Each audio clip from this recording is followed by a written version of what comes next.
One of the biggest challenges that many photographers face is yielding sharp photos when hand holding the camera.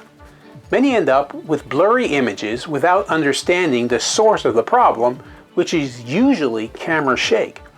Unfortunately, camera shake can come from a variety of different sources, from basic improper hand-holding techniques to mirror and shutter-induced vibrations that can be truly challenging and sometimes even impossible to deal with.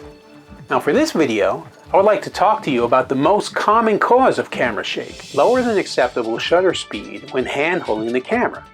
I will introduce and explain the reciprocal rule, which could help in greatly increasing the chances of getting sharp photos when you do not have a tripod around.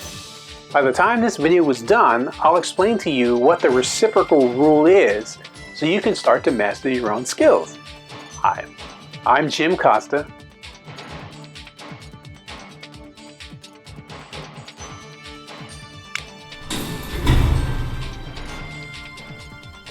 I'm a videography, photography, and technology guru.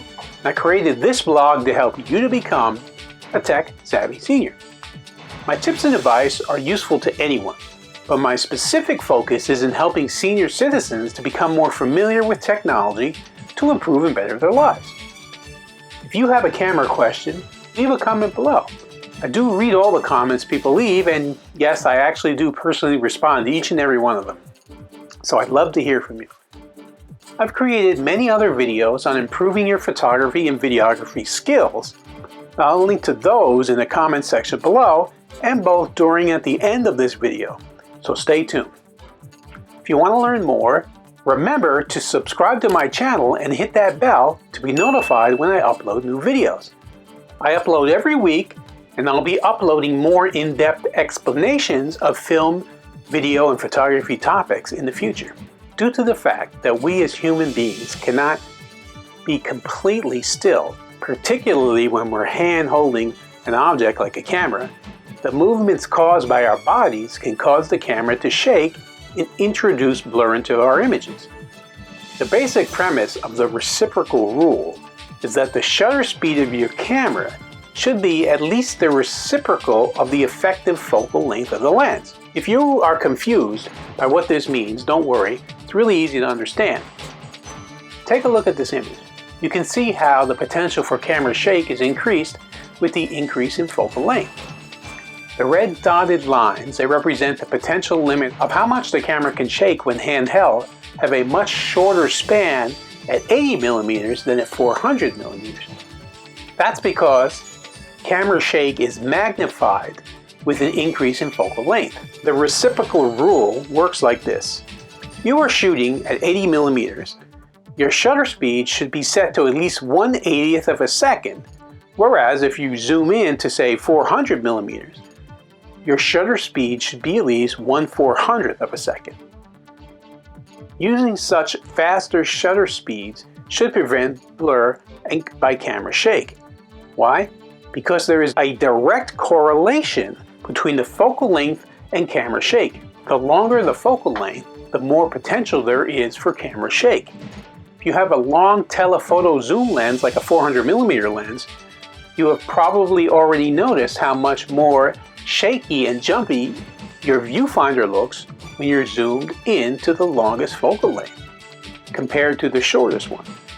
That's because camera movement is magnified at longer focal lengths. It's important to point out that blur caused by camera shake is very different than motion blur, where the subject is faster than the shutter speed, say a race car or something.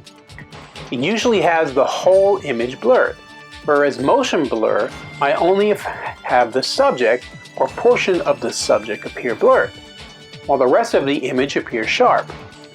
It is also important to point out that the reciprocal rule only applies when hand-holding a camera. Mounting your camera on a stable object like a tripod will not require such fast shutter speeds because it's very stable and the tripod doesn't move. Although it's commonly referred to as the reciprocal rule, it's not really a rule per se, just a guidance for minimum shutter speed to avoid blur caused by camera shake. In reality, How shutter speed affects camera shake depends on a number of different variables, including the efficiency of your hand-holding technique. If you have a poor hand-holding technique, the reciprocal rule might not work for you and you might need to use even faster shutter speeds, like if your hands are really moving around. Gear lenses vary in size, weight, and bulk, so you might need to utilize specialized hand-holding techniques depending upon what you're shooting. Another thing that affects the blur is camera resolution. Whether we like it or not, digital cameras are increasing in resolution, and having more pixels crammed into the same physical space can have a drastic effect on how sharp images turn out at 100% zoom. Higher resolution cameras will show more intolerance to camera shake than their lower resolution counterparts. So, if you're dealing with a high resolution camera, you might need to increase your shutter speed to a higher value than what the reciprocal rule suggests. Just keep that in mind. Another factor affecting this is lens quality or sharpness. You might have a high resolution camera, but if it does not match with a high performing lens with great sharpness, you will not be able to yield sharp images, no matter how fast your shutter speed is. Subject size and distance.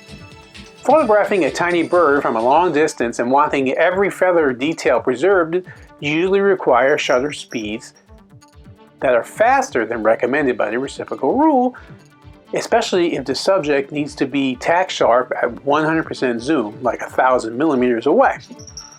Image stabilization from the lens or camera is also a consideration that you need to take into account. The reciprocal rule falls apart if your lens or your camera come with image stabilization, also known as vibration reduction or vibration compensation, because it effectively reduces camera shake by moving internal components of a lens or of the sensor on the camera. Since the implementation and effectiveness of image stabilization depends on a number of factors including manufacturer and technology, lens versus in-camera image stabilization, effective use of stabilization technology, and other factors, its impact varies greatly from camera to camera and lens to lens. Now, if this is all making sense to you, put Tech Savvy Senior in the comment section below. My question of the day is, how have you implemented the reciprocal rule to improve your images? Comment below and let us know. Do you want to see more videos like this? Follow my YouTube channel, jimcostafilms, for more. Think what you saw was great? Like it. If you have an opinion, comment below. You know someone who could benefit from the information I provided? Share this video. Do you want to learn even more? If so, then connect with Jim Costa Films on social media and online on Facebook, Instagram, Twitter, YouTube, and the web. I currently have over 4,200 videos on my YouTube channel, Jim Costa Films, so feel free to check out many of my other videos for great tips and suggestions. Now I also have a new Facebook group called Video Producers and Content Creators. So look for that on Facebook to connect there, join the group, and get even more pro tips and tricks.